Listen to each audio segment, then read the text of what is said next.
Good evening, everyone. This is Dr. Melissa Clarke once again with an episode of Excuse Me, Doctor. Thank you so much for joining us.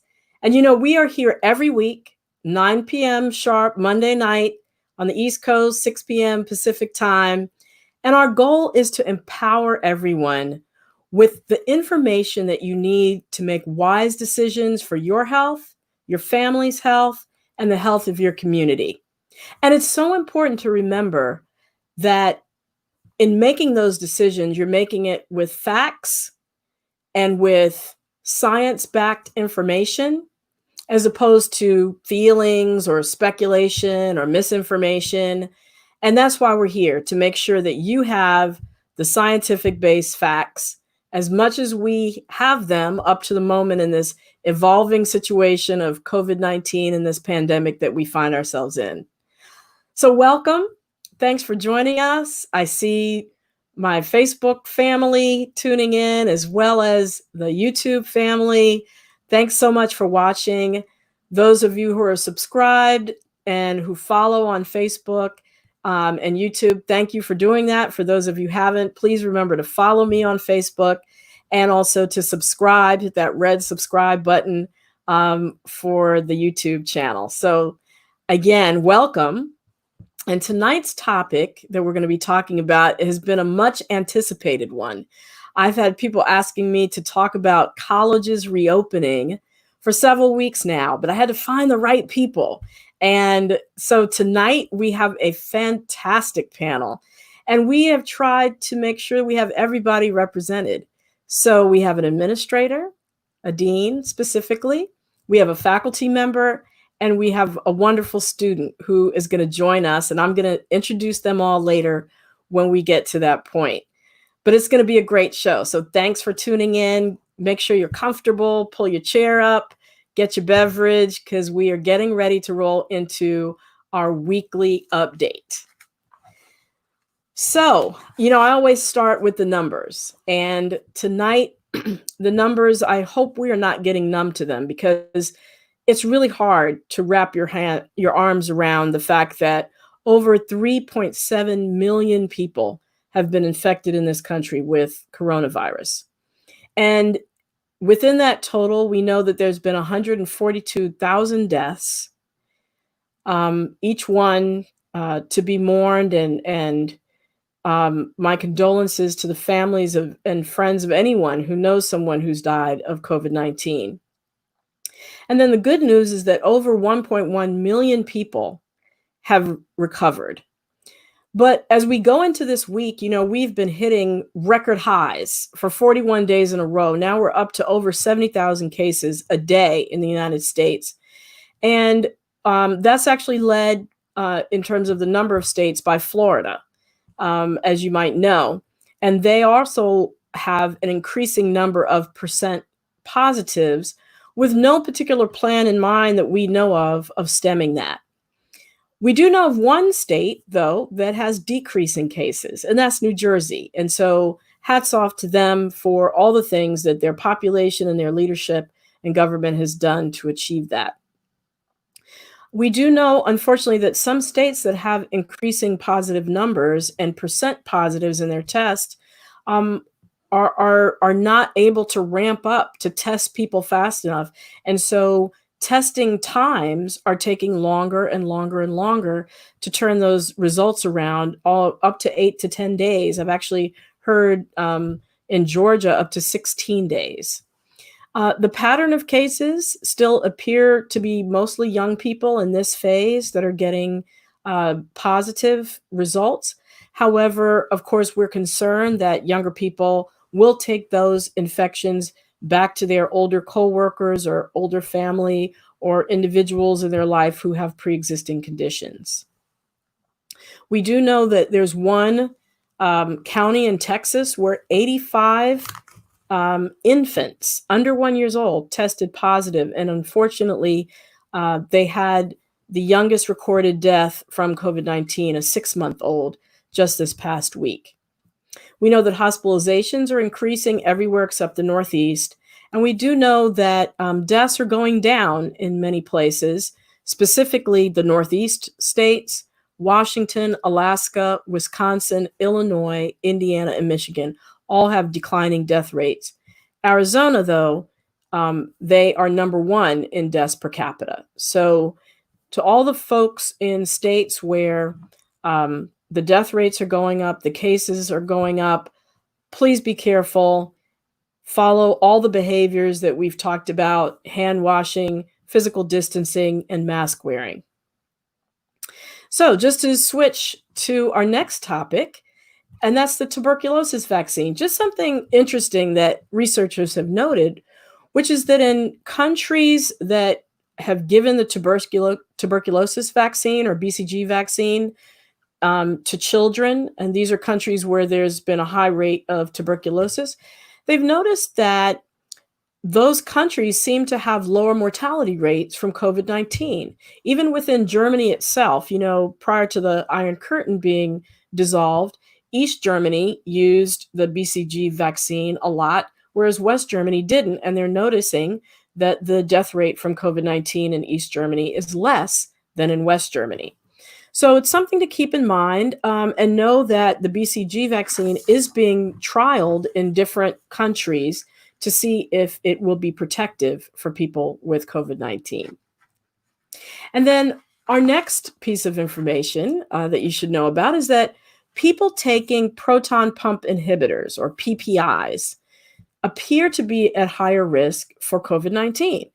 Now, PPIs, specifically Prilosec, Nexium, Dexilant, you might have heard those names, are used to treat esophagus problems like heartburn and also stomach problems like stomach ulcers.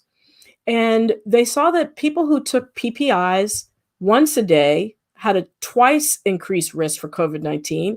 Those who took them twice a day had a 4 times increased risk for COVID-19.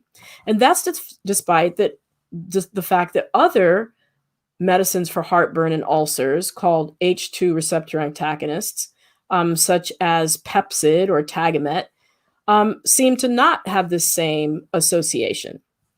But more research obviously is needed to figure out, is there some causal relationship, or is it just sort of true and unrelated? But it is important to know that heartburn and ulcers are related to chronic inflammation. And I talk about chronic inflammation in my book, Excuse Me, Doctor, I've Got What? And we talk about the fact that chronic inflammation is when the immune system doesn't turn off. It just keeps going and going. And it's basically an overactive immune system brought about a lot of times from not dealing with stress well, a poor diet, poor sleep habits, being sedentary, not drinking enough water. All those things contribute to chronic inflammation.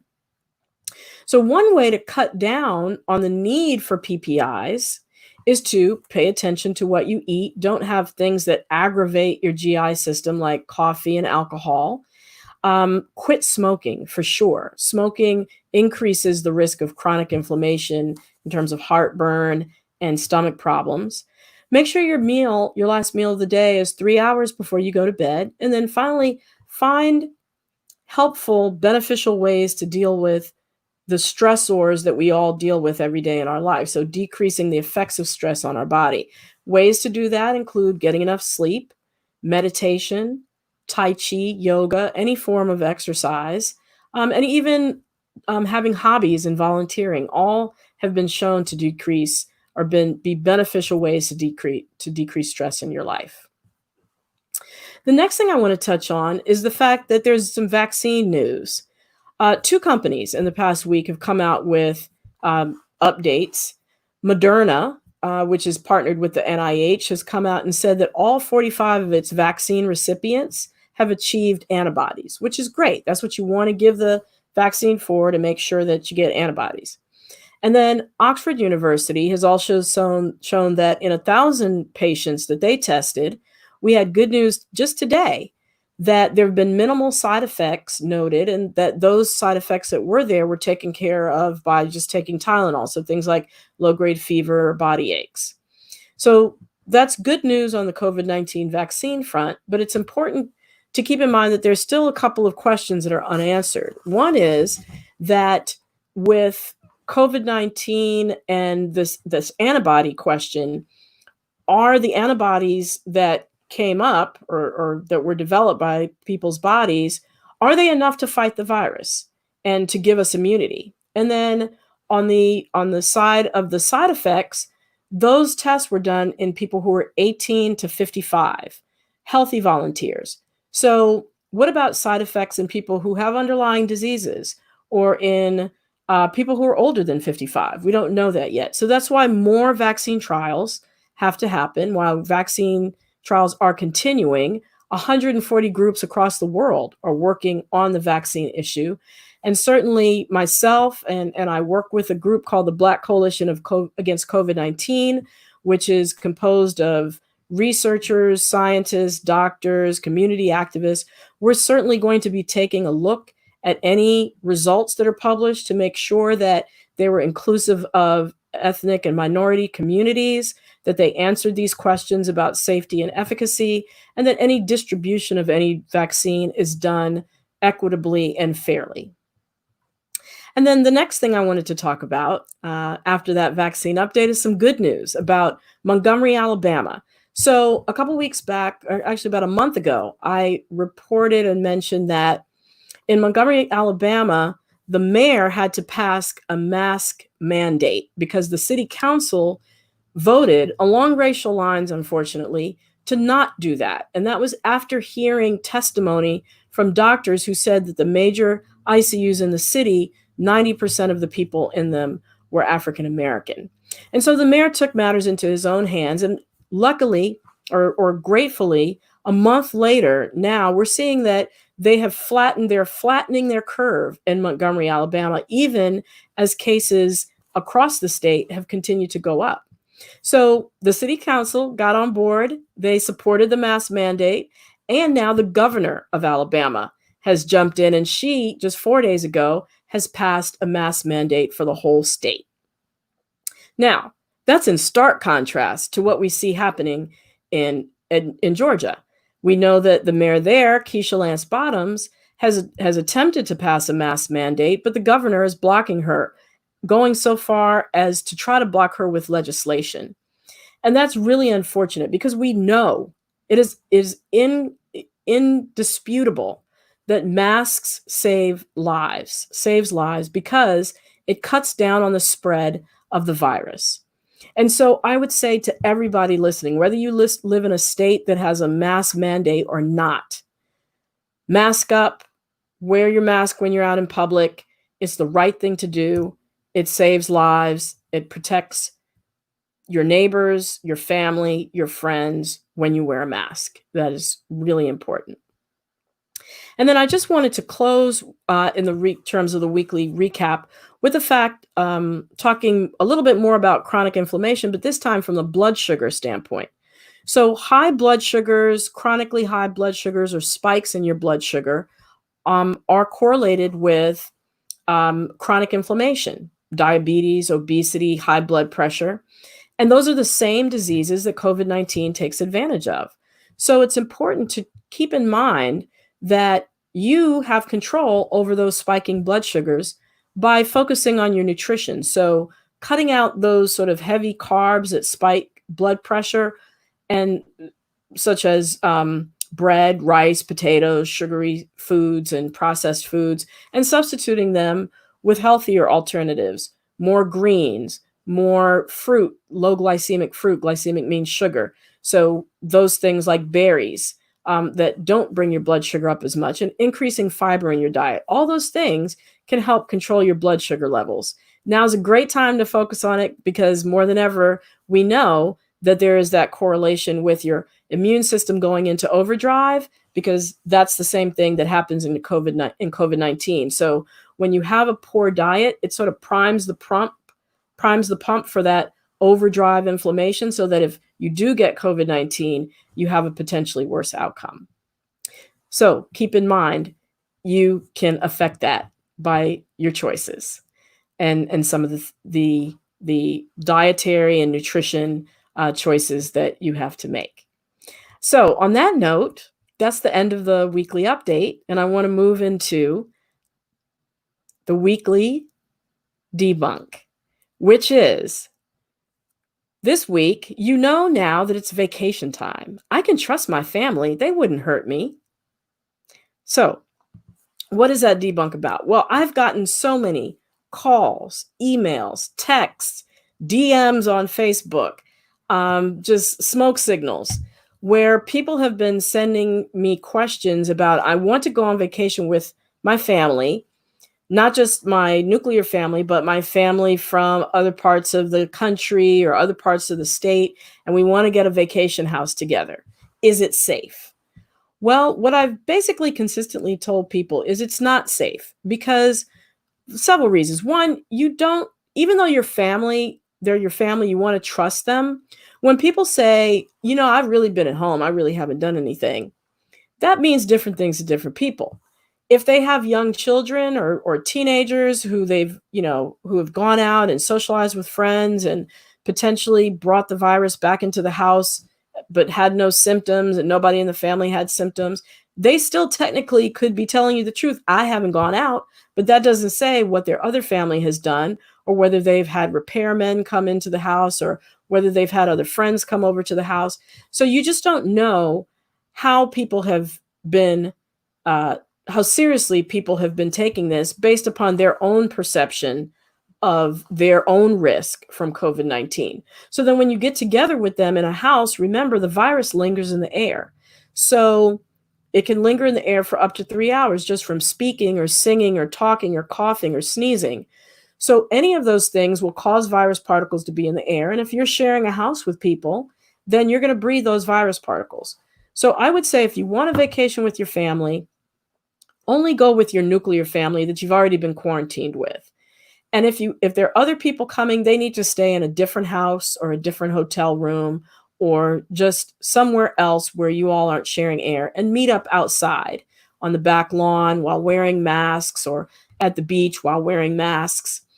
The other thing too is, people are on vacation. They want to let their guard down. People probably aren't going to be as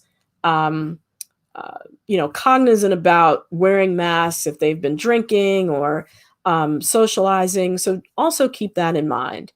And finally, if you do rent an Airbnb or go to a hotel room, remember that whoever cleaned it may have been in there right before you got there. So I would leave at least 3 hours from the time you check in to the time you actually go in and put your stuff down and everything to allow for that period of time. I even go so far as saying, take an air filtration unit with you. It won't hurt. So that's the weekly debunk. Be safe, go on vacation, but make sure that you're being safe when you do it. And now the next thing I really am excited to do is to introduce our guest for this week. We've talked already on May 26th, if you want to go back and look at that episode, about elementary and high schools going back to school and some of the considerations with that. And back then, in May 26th, there was still some hope that somehow the virus would go away magically during the summer. But we're seeing that that's not true. And now that colleges and universities are starting to reopen, it's important to start to have this conversation tonight with my guests who I'm about to bring on. So Yale University did a study, and they advised that avoiding coronavirus outbreaks on college campuses, it would be necessary to test students at least every 3 days. And there are a number of things that would have to happen for that even to work. Number one, the students would have to agree to it. And if they were positive, they'd have to quarantine themselves accordingly. And then the testing would have to be accurate. It would have to be timely and not take up to the 8 to 10 days that I mentioned, the delays that we're seeing in other parts of the country. And then communication about those positive test results would have to happen same day as well. And then finally, universities would have to commit or be able to take the steps of closing down if they were not able to contain an outbreak. So given all those scenarios, I'm happy to introduce our 3 guests for tonight. My first guest is E.J. Jarvis. He is a rising sophomore at Yale University. He's majoring in urban studies. He's also a member of Yale's men's basketball team. He's a sixth generation Washingtonian. He graduated from the Marriott School in 2019, and his interests are graphic designing, entrepreneurship, and the history of Washington, D.C. Welcome, EJ. Thanks for joining us. Thank you for having me. Absolutely. And then our next guest is Dean Colette Coleman. She's a senior associate dean of students at George Washington University. She's a seasoned higher education administrator with extensive experience in leading, developing, and designing strategic programs and building high functioning collaborative teams. Welcome, Dean Coleman. Thanks for having me. Absolutely. And last but not least, we have Blair Proctor, PhD. He is Assistant Professor of African History in the Department of Black Studies at SUNY New Paltz. He received his doctorate from Michigan State University in African American and African Studies, as well as sociology.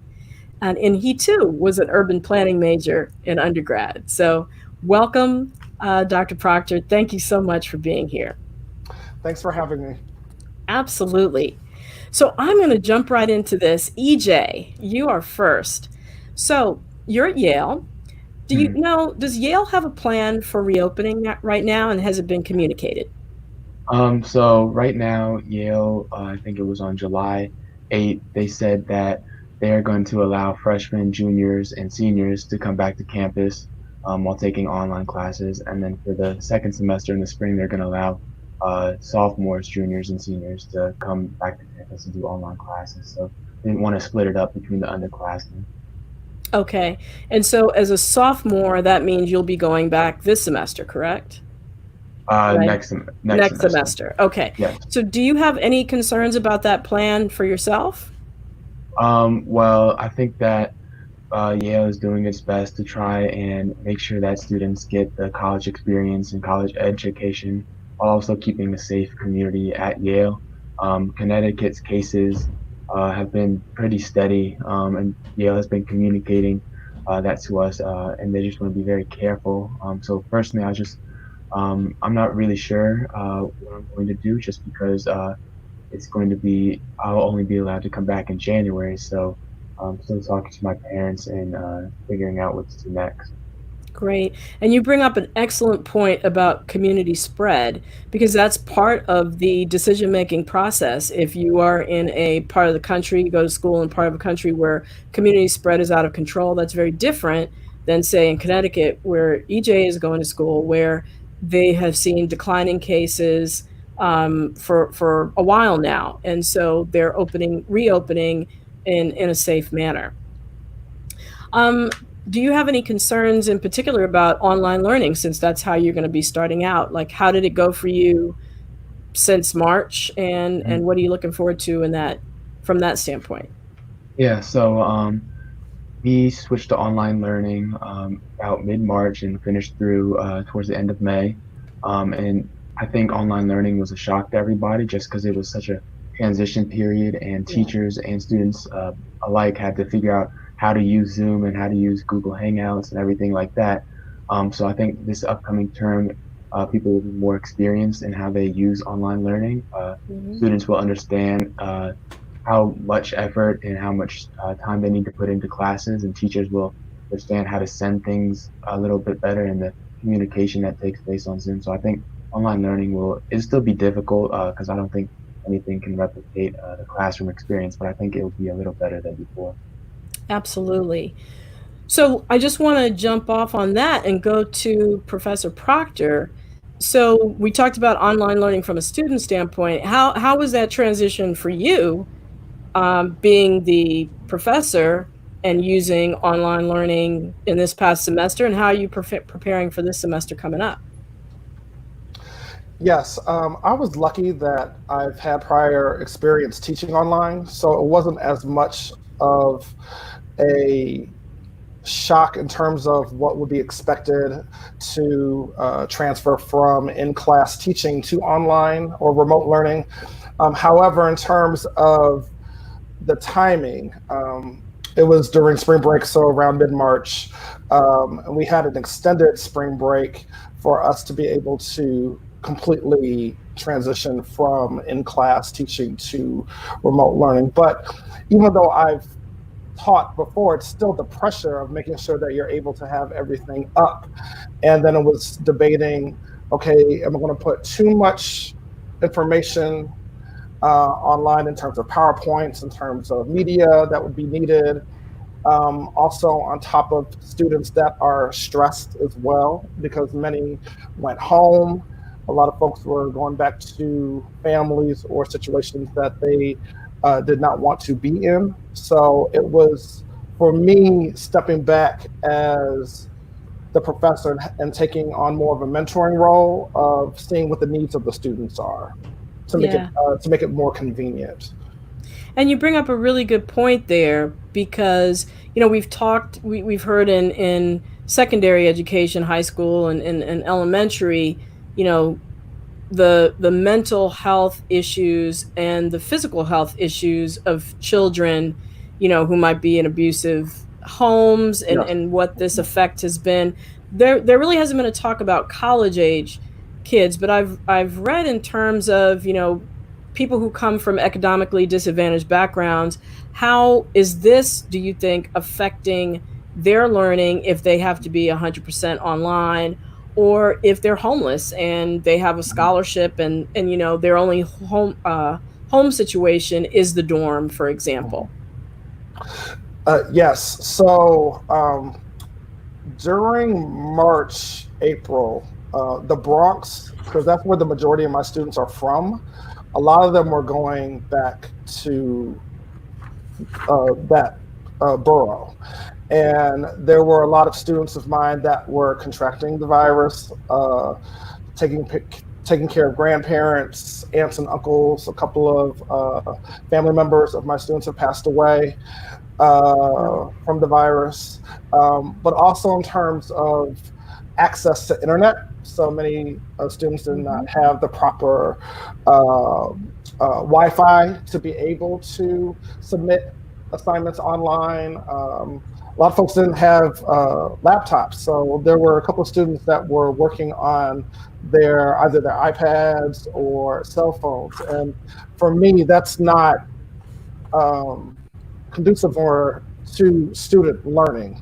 Sure. So I did my best to either reduce the workload. So I reduced a lot of the page numbers for assignments.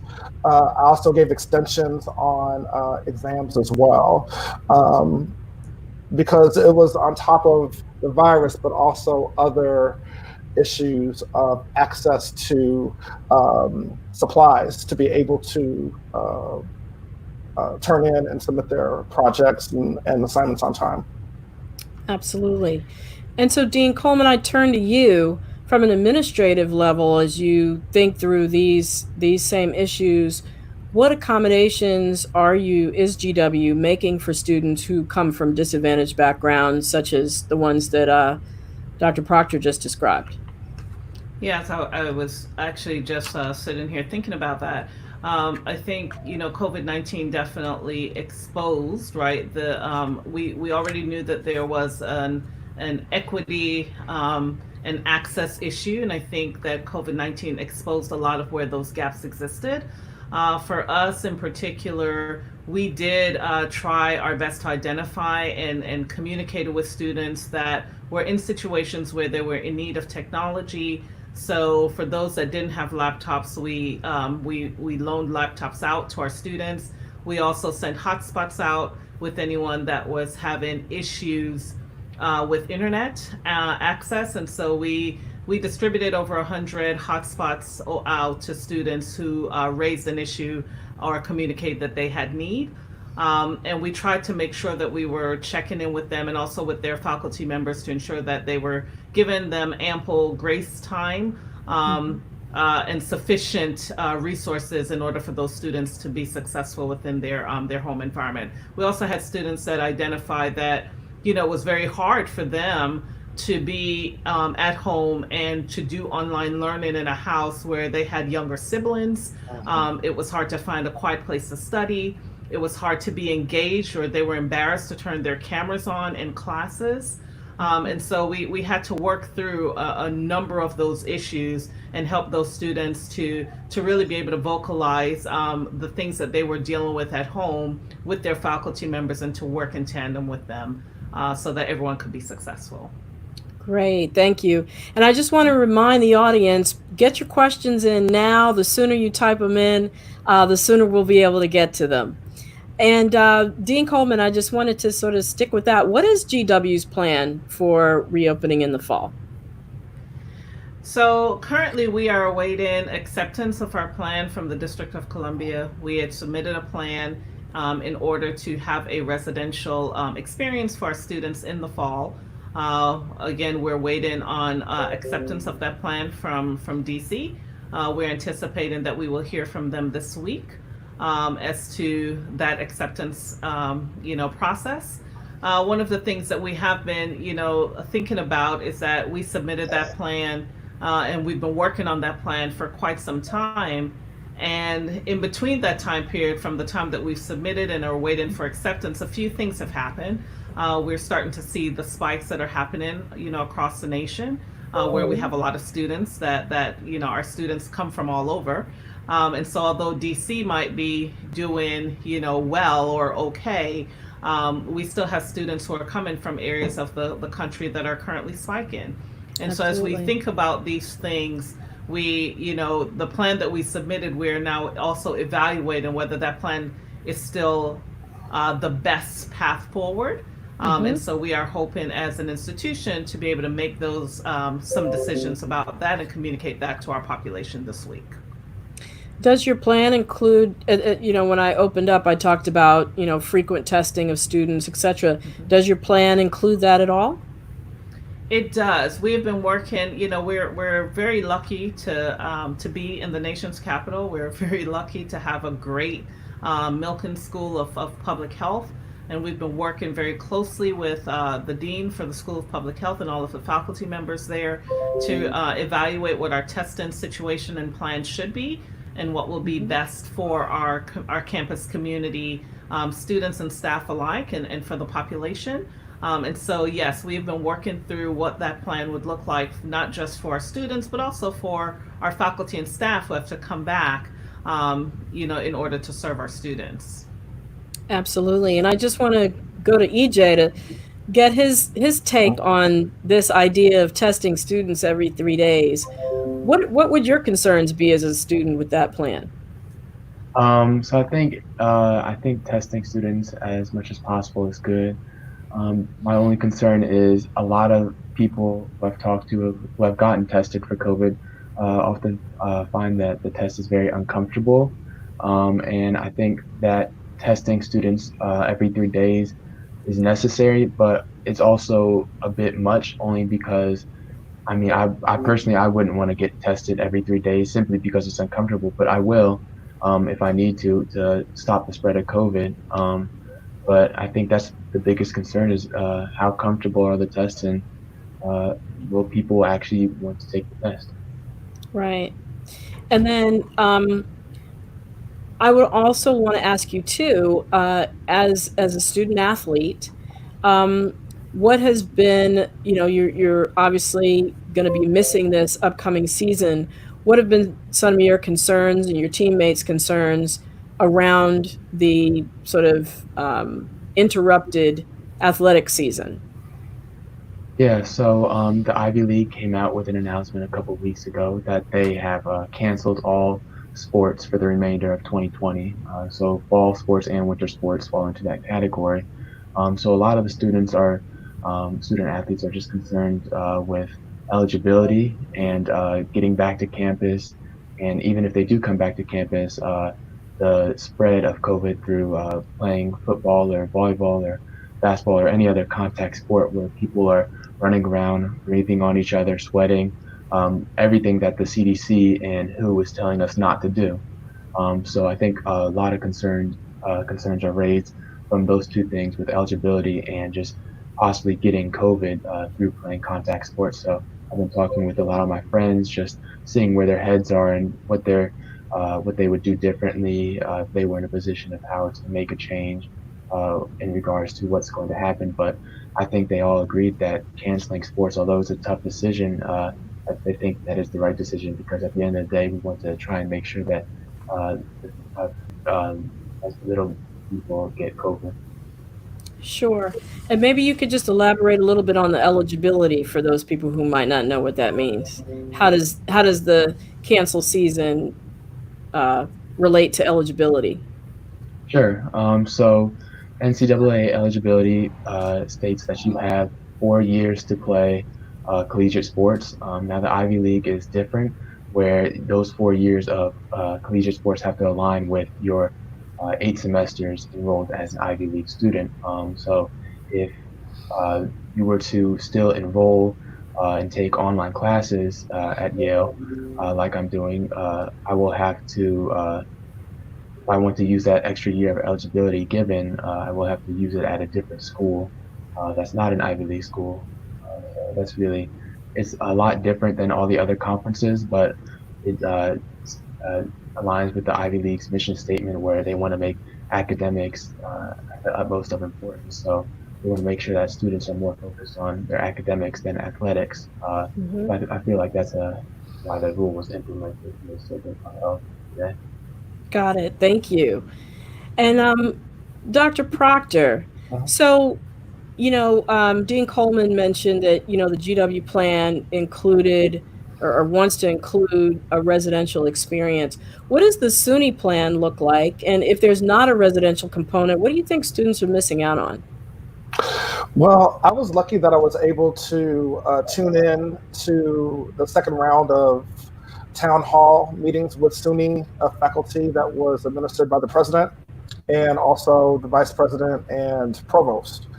And we're discussing um, measures to having um, face-to-face learning on campus, and they reduced it to 26%. So the majority of faculty members, including myself, my supervisor gave me the option whether I wanted to teach on campus or hybrid Mhm. or 100% remote. So I said yes. I'll take a 100% remote, please. So I was very appreciative that I was given that opportunity. However, there are many other faculty members that I know that do not have that same option at other universities. So Mhm. I'm very appreciative about the SUNY plan. As in terms of students, because I'm also teaching a summer school class right now, and many of them are afraid to come back onto campus, Hmm. and rightly so. So as of right now, I think they are trying to see students that have more extra needs in terms of if they are homeless, that are eligible to be on campus Mhm. in dorms, but I'm not quite sure in terms of how they're going to rule. I don't know if it would be just one person per dorm, but I know that also in class, person learning will also be everyone has to wear masks Okay. inside the buildings. Yeah. Got it. Um, Excuse and me, doctor. yes. We have a question. Our question comes from Valerie Spalding Parker. How is tuition being adjusted for those only able to take online or offline, off-campus classes? Dean Coleman, I think that one is probably for you. So it's not the answer that folks like to hear. Um, there really isn't a change in cost, in tuition cost, right, to teach in person versus online. It's the same level of resources that goes into giving an online course as it does an in-person class, and so from that lens, what we saw in March, what we did was to give the dine-in dollars rebated, the housing credits rebated, but from a tuition standpoint, from an academic course standpoint, there wasn't a change within that fee structure, and that's because it's the same resources to put forth an online experience as it does in person. Great, thank you. And since we're with you, Dean Coleman, I wanted to ask a question about liability. Do universities have liability if children or young people come back to the school and get sick at school from COVID-19? So we've been having this dialogue and discussion. I think there is no universe that I can see where we can say it's 100%, risk free. I think what we are doing right now is trying to figure out how we can mitigate the risk as much as possible, and what are the things that what are the actions and decision points that we can take to try to keep everyone as safe as possible. But this really comes down to a risk mitigation, and so there's no, we can't guarantee that no students will get ill or that no one will get sick. We would love to, but we can't. And so it really comes down to mitigating that risk and trying as best as we can to ensure that we're putting in place the behavioral restrictions on our students, like demanding that folks wear masks when in public, thinking about the density within the halls, thinking about the spacing in the classrooms, where we have classrooms, where we have our students socializing, thinking through all of those things that would be normal university life and practice. That's the process that we're engaging in right now. Got it. So, Excuse me, doctor. We have a question. all right. Our question comes from Megan Williams Paulson. Should we unilaterally not allow students back on campuses? What effect does that have on the surrounding communities? Some places are in rural areas with limited health resources. Again, I think probably Dean Coleman would take that one. It's a tricky one. Every institution, is set up very differently. So for us, we're in the nation's capital. We have a hospital on site. We have the MFA building right there. So our resources are very different than an institution that's more rural in nature. Not knowing the hospital capacities within those spaces, and what that looks like for the communities that those hospitals serve. And whether or not, these institutions and universities are like small cities, right? And so if their students are going to overwhelm the system, then they would have to make a very different decision. And so I think you have to look at that on a case by case. I don't think it's a same brushstroke for everyone. I think that those are excellent points. So in addition to community spread, like we talked about, for those parents that are thinking about making the decision about sending your child back, I think the resources in the community that the university is located in is also very important, is what I'm hearing you saying. And if it's in a rural community, and if there are not a lot of hospitals available or resources, you mentioned GW has a great school of public health, all these things are, I think, assets that would make one university, for example, maybe safer than another university that might not have those same resources. Excuse me, doctor. We have a question from the West Coast. It comes from Angela Mays. Dean Coleman mentioned self-identifying being distracted online. How does Professor Proctor keep his students engaged? Excellent question. Yes, I keep my students engaged with my personality. I try to, because if it's online, obviously you won't have the same energy as actually being in a classroom when you're able to see people's facial expressions and things of that nature. However, I try to, with the material that I use, and with the PowerPoint lectures that I upload into Blackboard, which is our system that we use on SUNY New Paltz. I use voice recordings, so they're able to hear me when I provide a lecture, so they're able to read along and they can pause and take notes if they need to. But also provide media as well and discussion boards so that people are able to have communication amongst students and also amongst myself as well. And I want to Great. say, if you wouldn't mind, No, to please. Dr. Proctor's Yes. point, I appreciate the relationship that we have with our faculty, because a lot of times the students that are having difficulties, they're identified because the faculty member took the time to say, hey, I haven't seen the student, or the student has never had their camera on each time we've had a course. And that alerts us to then be able to reach out to the student to ensure that they have everything that they need. And so it's a partnership that happens in tandem to allow our students to be successful. And so I do appreciate the fact that faculty members take the time to really engage your students, even in a virtual setting. And so if I could just jump in and ask EJ, as a student, what keeps you engaged online in your online learning?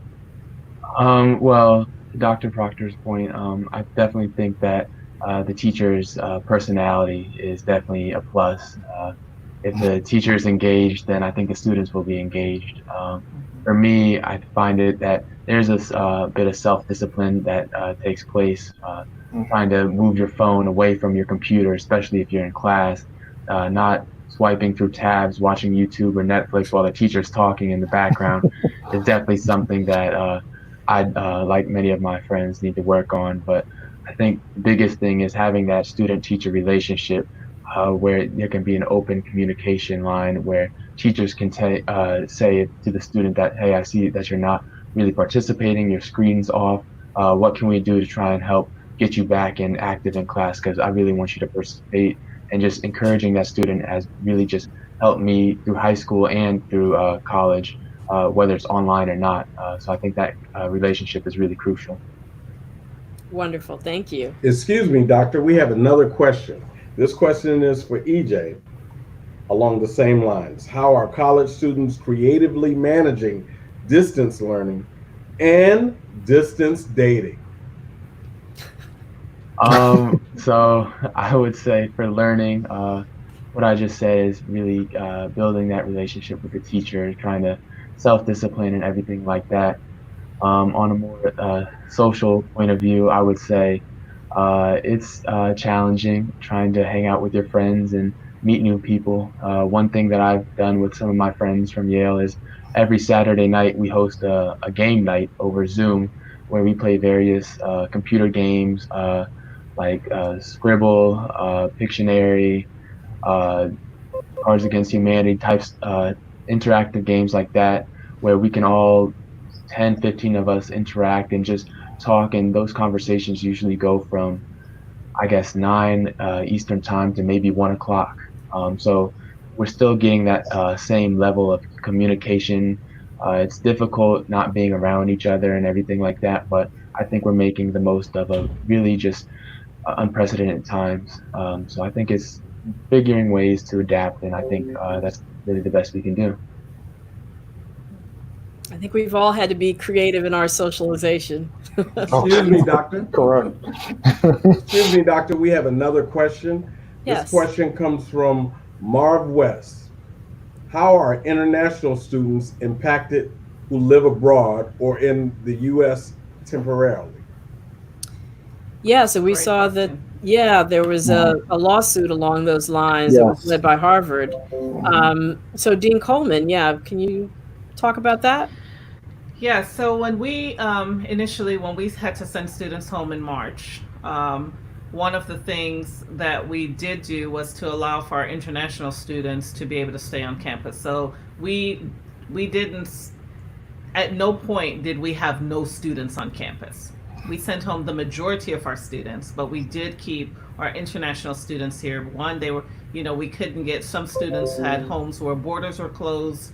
It was difficult getting them back home, and so we've kept those students here. And even now, we still have students on campus that were here from March. And so for our international students, as we think about the fall, we're also thinking about, their needs. and what's going to be the best thing for them. So as we think about what that residential population looks like, we want to take into consideration those that need safe housing. We want to take into consideration our international student population. We want to take into consideration students where the residential component would make the biggest impact on their experience at college. But yes, for our international students, they are on our list. We want to make sure that every decision that we make is with them in mind. And so we are working very closely, with our Office of Government Relations and ensuring that we're keeping up with, federal regulations and all the things that have been happening. GW did sign the amicus brief that Harvard has put out. And so, again, it's a population that we want to make sure that we're always keeping our eye on. Great. Thank you so much for that. Excuse me, doctor. We have another question. This one comes from Shari Griffin. How damaging is it to have your nostrils swabbed twice a week? Well, from a medical perspective, I guess I'll take that one. If the person who's doing the test actually is skilled at it, which they should be, there actually really is no damage. You pass the swab along the floor of the nasal cavity, and it should be one that's done without trauma. And they're also in the back of the throat swabs as well. And there are a number of companies that are trying to develop new point of care tests that are actually saliva based, where you would just spit into a vial. So there are going to be new options coming on the table for swabbing. It won't always be the nasal swab, and I think that'll probably be good news for people like EJ who might have to take tests on a regular basis. Yeah, definitely good news. Yeah. Excuse me, doctor. We have another question. Okay. With hybrid and complete in-person learning, how are universities planning to ensure proper ventilation in classrooms? Wow, good question. It is a great I think question. that's you, Dean Coleman. I can speak to what we're doing at GW right now. And so our facilities team has been working. They hired a third-party contractor as well, and have been going through and testing the ventilation system. The CDC and ASHA has put out guidance about individual rooms, but also common spaces and areas where people gather. And so we've been going through and testing our buildings to ensure that the ventilation systems would meet and pass that CDC guidelines. So it's definitely not an easy task, and we're identifying buildings where we might think that are problematic, and being able to understand that those aren't buildings that we can utilize. We've also been thinking through places to have classes that are not usual places that we would. So tenting some of our outdoor spaces, and allowing for the use of those outdoor areas, and to have classes with smaller population numbers, so that we can get that open fresh air. And so those are all some of the things that are in the plan that we submitted to DC. Great. I think those are excellent points. And now you mentioned the facilities people, which brings me to a question about staff. So here in DC, we still don't know whether our schools, meaning our elementary school and high schools, are going to be reopening, what their plan is. And that's going to potentially affect the workforce, your staff and your faculty. How are you dealing with that, given that we don't have an announcement yet? Very delicately. As a parent myself and an administrator, I think I shared with you earlier, I have a plan from my eldest daughter.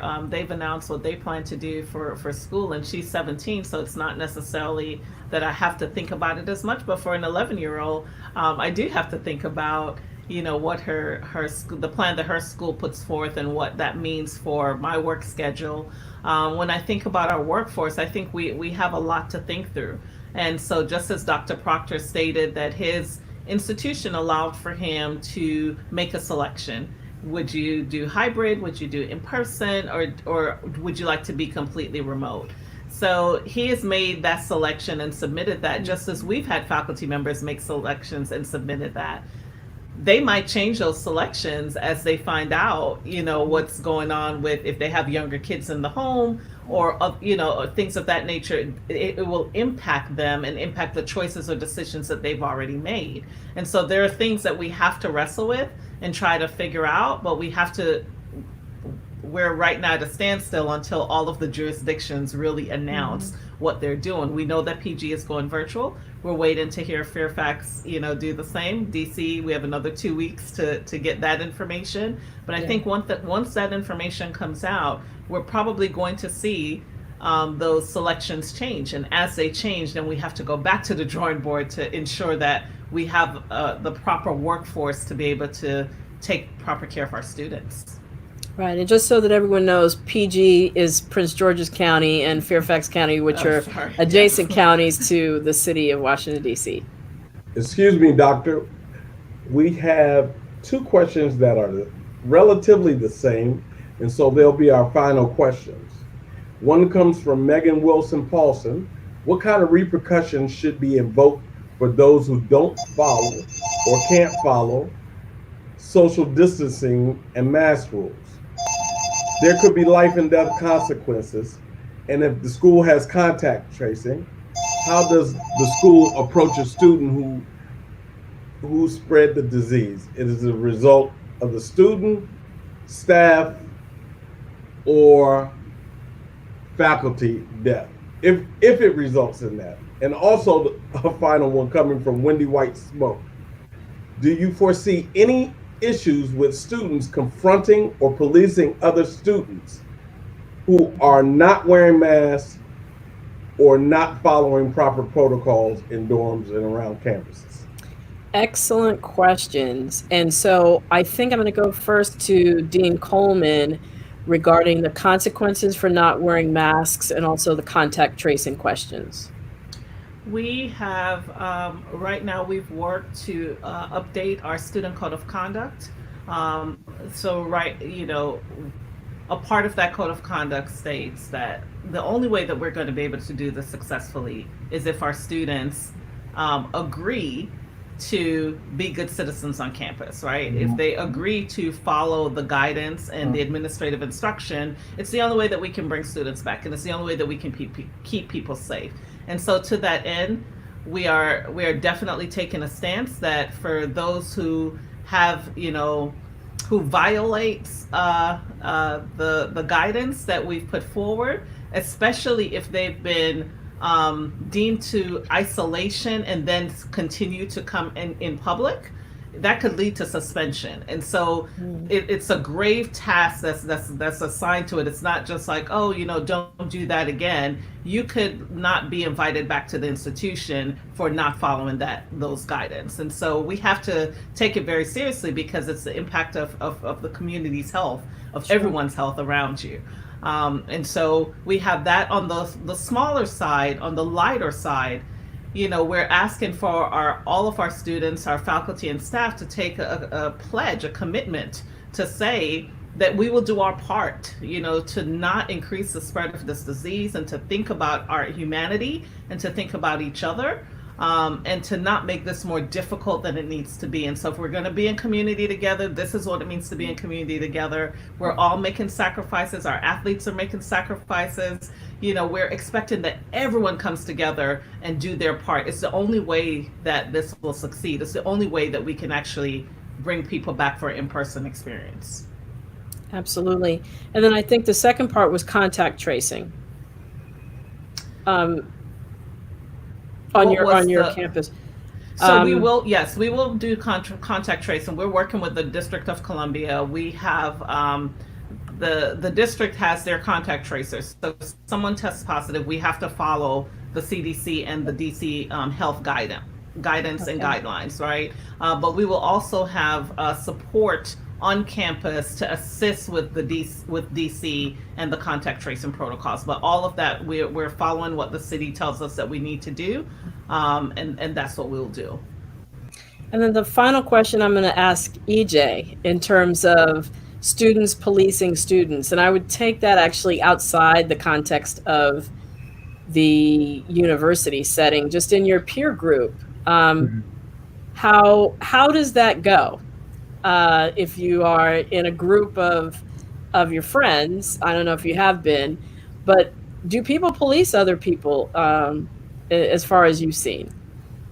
So ever since quarantine and social distancing started, I've been uh, sort of by myself maintaining those rules. But if I do go back to seeing friends, I definitely will police people to wear their masks because it is unfortunately a matter of life or death. And I encourage other people my age and my friends to do the same. Um, People are saying that the virus doesn't affect younger people as much as it does older people, but I think that it really does in a sense that you really don't know how people are going to react if they get the virus. So I think it's really important that whether you're 18, 34, 65, no matter what age you are, to police everybody around you and wear those masks, whether you know the person or not. I think it's really important to do that and to reduce the spread of the virus. Thank you so much. This has been a phenomenal panel, and I want to thank each of you, EJ Jarvis, Dean Colette Coleman, Professor Blair Proctor. You guys have given wonderful insight into the complexity, I think, of this issue and all the multiple layers. I think we've gained an insight as to all the thinking that has to go through at an institutional level with faculty, students, administrators, staff, their relationship to the city that surrounds them, or if they're in a rural area, what are the resources that are available to that school, and what is the level of community spread? All those things, parents and students, as you're making decisions to go back to college, those are going to be things to keep in mind. And so, again, I want to thank my panel and I want to thank you, my audience. And remember that I'm doing this so that you all can have the information that you need to be empowered to make the right decisions for you, your family, and community. And so that you don't have to worry about the misinformation that's out there, the speculation, the feelings, the politicization of what's been happening. And I always trip up over that word, but how it's being made a political issue when it really is a health issue that affects us all. So I want to thank you again for watching. We'll be back here next week, 9 p.m. Monday night, East Coast time, 6 p.m. Pacific time. Tomorrow morning, 7:45. If you're awake, I'll be on the Russ Parr Morning Show. And then again, I'll be doing a webinar at 10 a.m. You can go to the Black Coalition Against COVID, their Facebook page to get more information about it. It's a faith response to COVID-19. And my co-panelist will be Dr. Reed Tuxson. So please join us. And if I don't see you then, I'll see you next week. Until then, be wise, be well, and be health empowered.